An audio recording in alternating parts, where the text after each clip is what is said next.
Taylor Swift endorsed Kamala Harris immediately following the presidential debate. But we now have the first data points showing the impact of that endorsement. Is Swift's backing enough to push Kamala over the top? Speaking of endorsements, Usher refused to endorse Kamala Harris on The View, and that was even after Joy Behar pressured him to do so. And we have yet another angle of Joe Biden putting on the red Trump hat. We'll get to all of that and much more in today's video. But first, we turn to New York, where the Trump campaign has announced that former President Donald J. Trump is going to hold a rally in Uniondale, New York.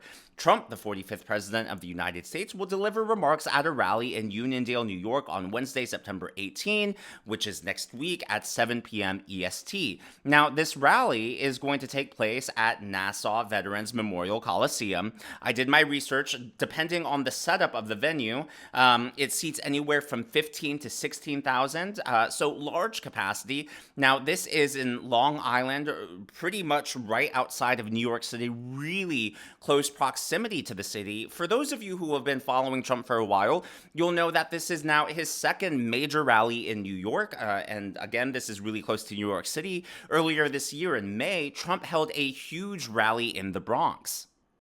What was the crowd like and what kind of response did he get?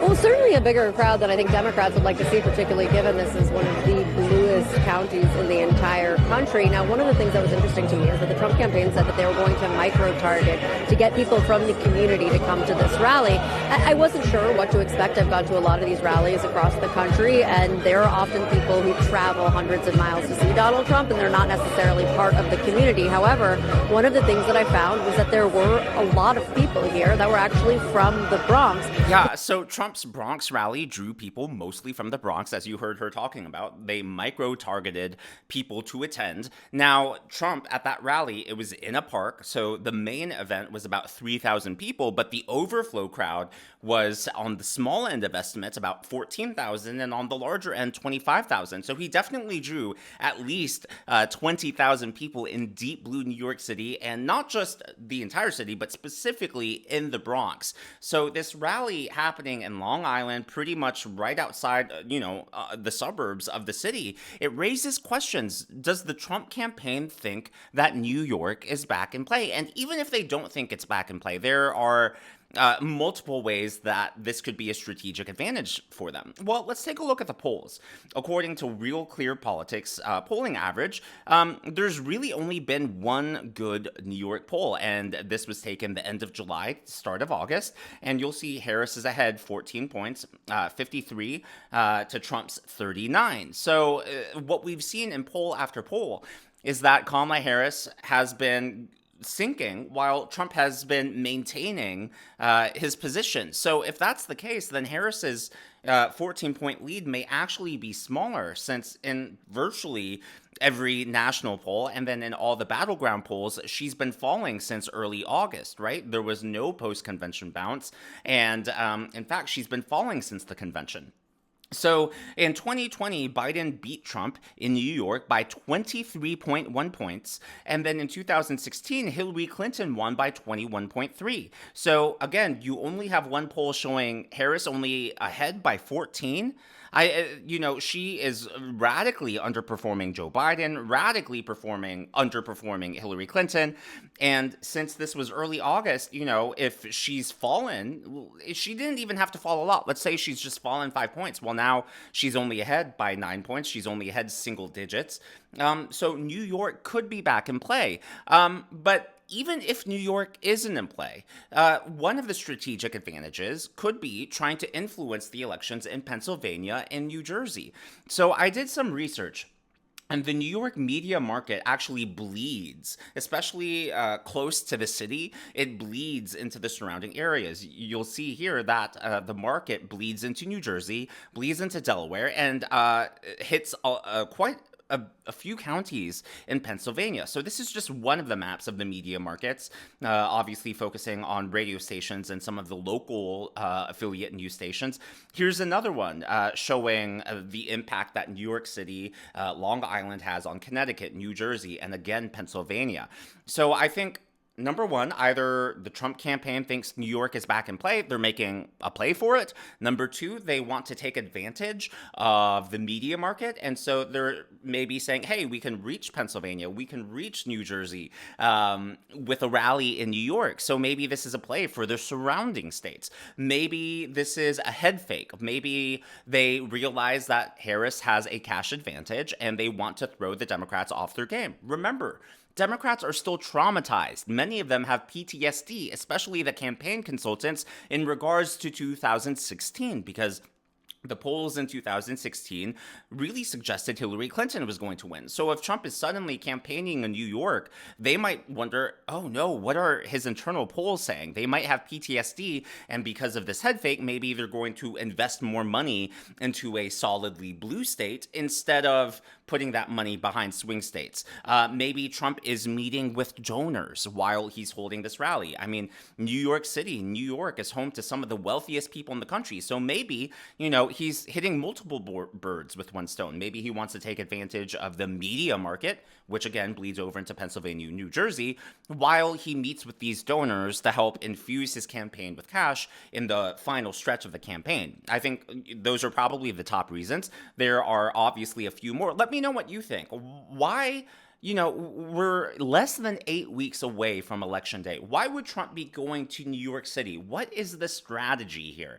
Because, he's obviously surrounded by very shrewd, calculating, and intelligent people. I mean, Susie Wiles? She is an incredible tactician and just, very data focused. There has to be a reason he's going to New York, and specifically the area he's going to.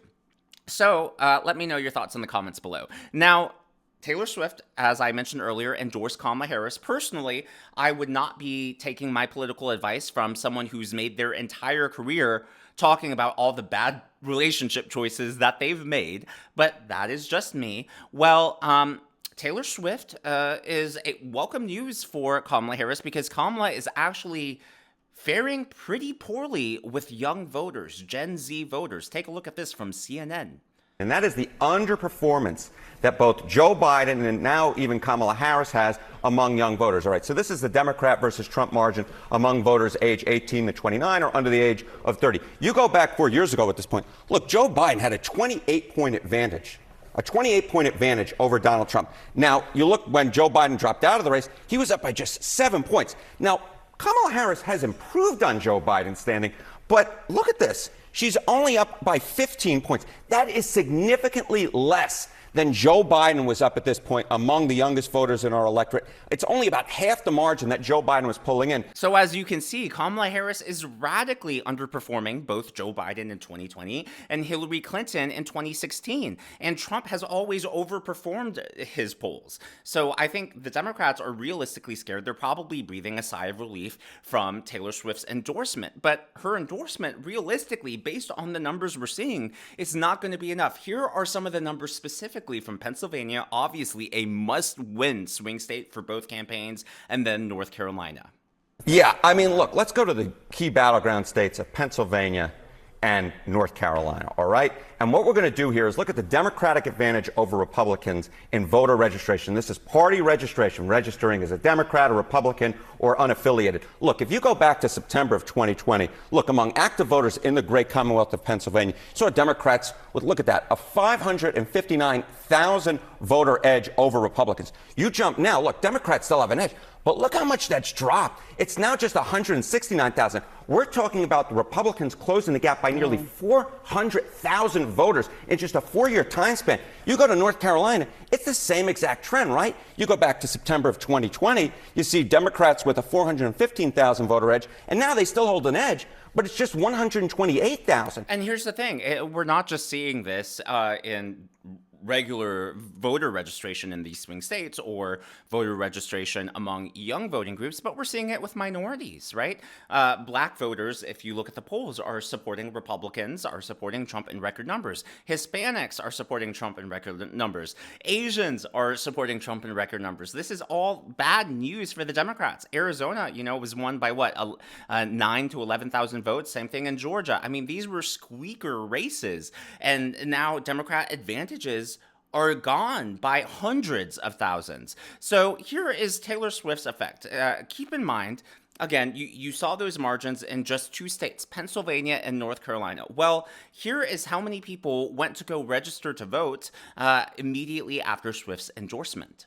Yeah, what is the Swift effect? So, look, what do we know? Visitors to vote.gov due to Taylor Swift, who clicked on that link on her Instagram post. As of 2 p.m. yesterday, look how many folks clicked on that link.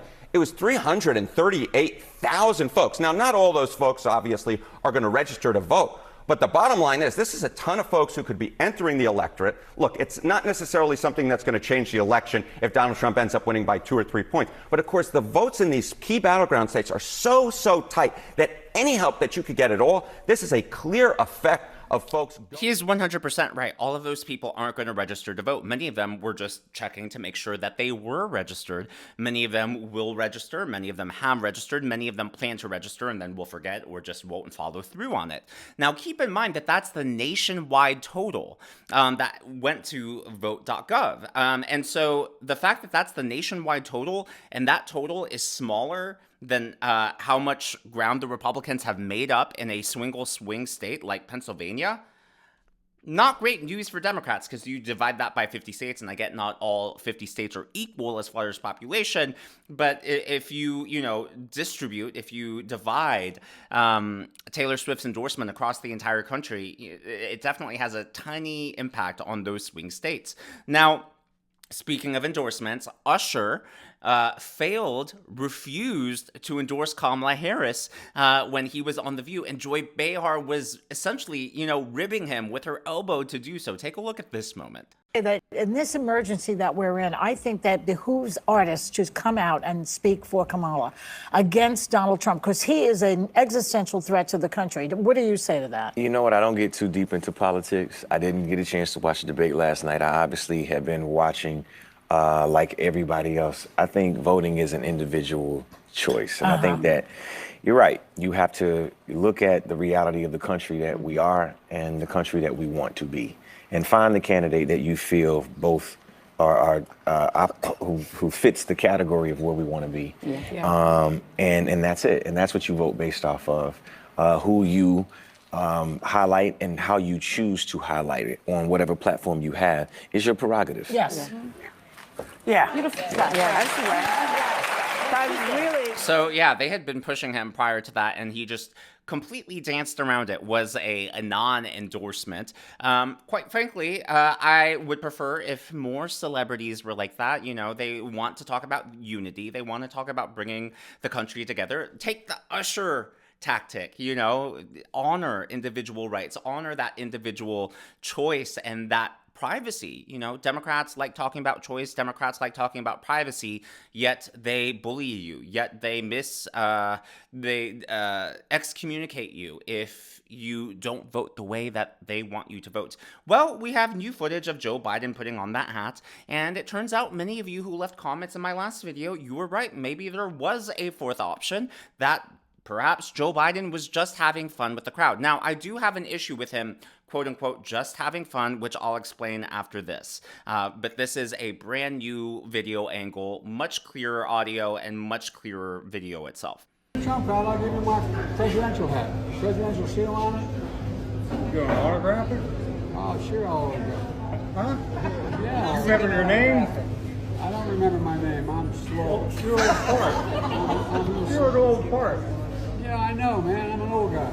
And you're an old part, right? I know you would know about that. What? About being old. Oh, I know. All right. I'm a young timer. He reminds me of the guys I grew up with. There was always one in the neighborhood. Well, I'm the only one. There you go, man. I need that hat. You want my autograph? Hell no. You know my name. Come on. I ain't going that far. Yeah. You would do a selfie. There he goes.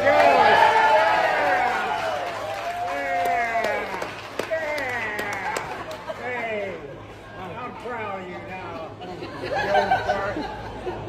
Huh? Just remember, no eating dogs and cats. Hey, they're good. Thank you. They're good, Kentucky Fried Chicken. I hope you like the pizza.